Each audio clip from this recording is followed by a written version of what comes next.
আসসালামু আলাইকুম ওরহমতুল্লাহ বরাকাতু। আলহামদুলিল্লাহ ওসসালাতু ওয়াসসালামু আলা রাসূলিল্লাহ বাদ।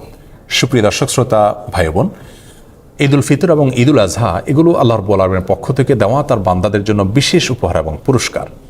রমাদান মাসব্যাপী ইবাদতবন্দি করার পর আল্লাহ তাআলা নগদ পুরস্কার হিসাবে ঈদ উল ফিতরের আনন্দ আমাদেরকে দিয়েছেন। আর জিলহজের প্রথম দশকের ইবাদত সম্পন্ন করার পর, হজের ইবাদত সম্পন্ন করার পর আল্লাহ তাআলা নগদ পুরস্কার হিসাবে ঈদ উল আজহার আনন্দ আমাদেরকে দিয়েছেন।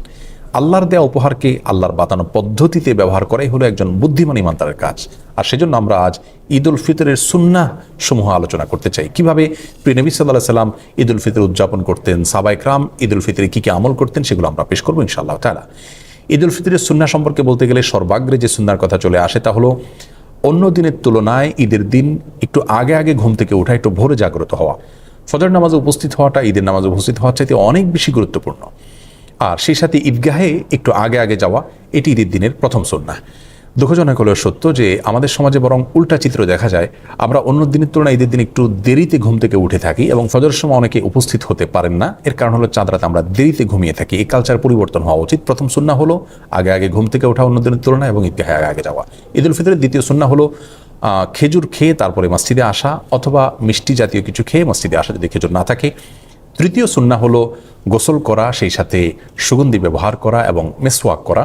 4 নম্বর সুন্নাহ হলো যার যা পোশাক আশাক আছে তার মধ্যে থেকে উত্তম পোশাকটি পরিধান করা। নতুন পোশাক আবশ্যক নয়, সুন্নাহ নয়, তবে যা আছে তার মধ্যে থেকে উত্তম এবং তুলনামূলক ভালো পোশাকটি পরা ঈদের দিন, এটা হলো সুন্নাহ। 5 নম্বর সুন্নাহ হলো ঈদগাহে যাওয়ার সময় পায়ে হেঁটে যাওয়া, কোনো বাহন ব্যবহার না করা। যারা বৃদ্ধ বা অসুস্থ তাদের কথা ভিন্ন, সুস্থ স্বাভাবিক মানুষের জন্য বাহন ব্যবহার না করে পায়ে হেঁটে যাওয়াটাও সুন্নাহ। এতে ঈদের সৌন্দর্য বিকশিত হয় এবং প্রকাশিত হয়। 6 নম্বর সুন্নাহ হলো ঈদগাহে যাওয়ার সময় তাকবীর বলতে বলতে যাওয়া। আল্লাহু আকবার, আল্লাহু আকবার, লা ইলাহা ইল্লাল্লাহ, আল্লাহু আকবার, আল্লাহু আকবার, ওয়ালিল্লাহিল হামদ। এই তাকবীর পাঠ করতে করতে ঈদগাহে আসা সুন্নাত। গল্পগুজব করতে করতে আসা উচিত নয়। তাকবীর আমাদের মুখে থাকবে এবং আমরা ঈদগাহে যেতে থাকবো। 7 নম্বর সুন্নাহ হলো যেই পথ দিয়ে আমরা ঈদগাহে আসবো, বাসায় যাওয়ার সময় অন্য পথ ধরে আমরা যাব। বিকল্প পথ যদি না থাকে তাহলে রাস্তার যে পাশ দিয়ে আমরা এসেছি অন্য পাশ দিয়ে যাওয়ার চেষ্টা করব। 8 নম্বর সুন্নাহ হলো ঈদের দিন হাসি মুখে থাকার চেষ্টা করা যথাসম্ভব। কোনো কারণে মনে দুঃখ থাকলেও যথাসম্ভব হাসি খুশি থাকার চেষ্টা করতে হবে। সবার সাথে আনন্দ ঘনভাবে সময় কাটানোর চেষ্টা করতে হবে। এটা ঈদের গুরুত্বপূর্ণ একটি সুন্নাহ। ঈদের 9 নম্বর সুন্নাহ হলো যথাসম্ভব মসজিদে বা বদ্ধ জায়গায় ঈদের নামাজ না পড়ে উন্মুক্ত জায়গা বা মাঠে ময়দানে ঈদের নামাজ পড়া উচিত এবং উত্তম সুন্নাহ। এতে ঈদের আনন্দ এর মধ্যে পূর্ণতা পায়। তবে কোনোভাবেই কোনো রাস্তাঘাট, পথ ইত্যাদি বন্ধ করে মানুষের দুর্ভোগ হয় এরকম পরিস্থিতি সৃষ্টি করে দখল করে সেরকম জায়গায় ঈদের নামাজ পড়া উচিত নয়। উন্মুক্ত জায়গা যদি পাওয়া যায়, কারোর জায়গা যদি কেউ পারমিশন দেন তাহলে সেই জায়গাতে হতে পারে, অথবা শহর অঞ্চলে যদি সেরকম কোনো জায়গা না থাকে তাহলে মসজিদেও ঈদের নামাজ হতে পারে। ঈদের 10 নম্বর এবং সর্বশেষ সুন্নাহ হলো একে অন্যকে শুভেচ্ছা জানানো ঈদ উপলক্ষে। সেটি সাক্ষাৎ হলে হতে পারে, বার্তাযোগে হতে পারে। সাহাবায়ে কেরাম একজনের সাথে অন্যজন সাক্ষাৎ হলে, যোগাযোগ হলে ঈদের দিন তারা শুভেচ্ছা জানাতেন এইভাবে, তাকাব্বালাল্লাহু মিন্না ওয়া মিনকুম সালিহাল আমাল। যার অর্থ হলো গোটা রমজান ব্যাপী আপনি এবং আমি যে সমস্ত নেকামল করেছি আল্লাহ তাআলা আমাদের উভয়ের নেকামলগুলোকে কবুল করে নিন।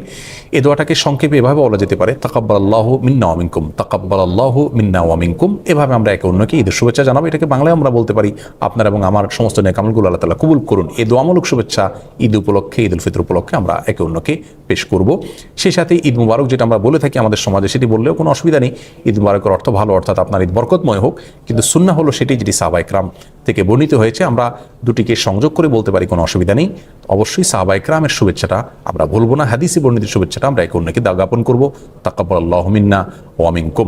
কিছু কাজকে ঈদের সুন্নাহ আমরা মনে করি, অথচ সেগুলো ঈদের সুন্নাহ নয়। যেমন অনেকে মনে করে ঈদের দিন কবর জিয়ারত করা সুন্নাহ। হ্যাঁ, ঈদের দিন যদি কারো সুযোগ হয় তিনি অবশ্যই মা বাবা কবর জিয়ারত করবেন, কোনো অসুবিধা নেই, ভালো।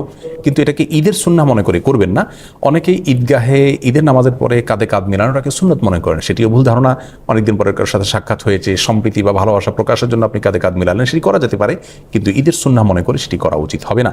সেই সাথে অনেকে মনে করেন যে ঈদের দিন নতুন পোশাক পরা সুন্নাহ, সেটিও ভুল ধারণা। যা আছে তোমাদের থেকে উত্তম পোশাকটা পরা সুন্নাহ, কিন্তু নতুন পোশাক হতে হবে এমনটি মোটেও আবশ্যক নয়।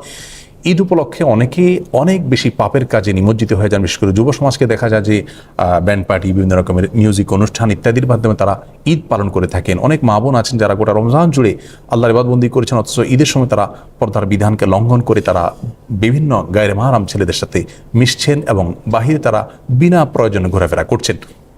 এই অসুস্থ সংস্কৃতি থেকে আমাদের বের হয়ে আসা উচিত। আল্লাহর দেয়া ঈদকে আল্লাহর বাতানো পদ্ধতিতে ব্যবহার করা উচিত। আল্লাহর অবাধ্যতায় আল্লাহর দেয়া ঈদকে যদি আমরা পালন করি তাহলে সেটি গুনাহের কারণ হবে। আল্লাহ তাআলা আমাদের সকলকে ঈদের সুন্নাহকে পালন করার তৌফিক দান করুন, সুস্থ এবং সুন্দরভাবে ঈদ উদযাপন করার তৌফিক নসিব করুন। আসসালামু আলাইকুম ওয়া রাহমাতুল্লাহি ওয়া বারাকাতুহু।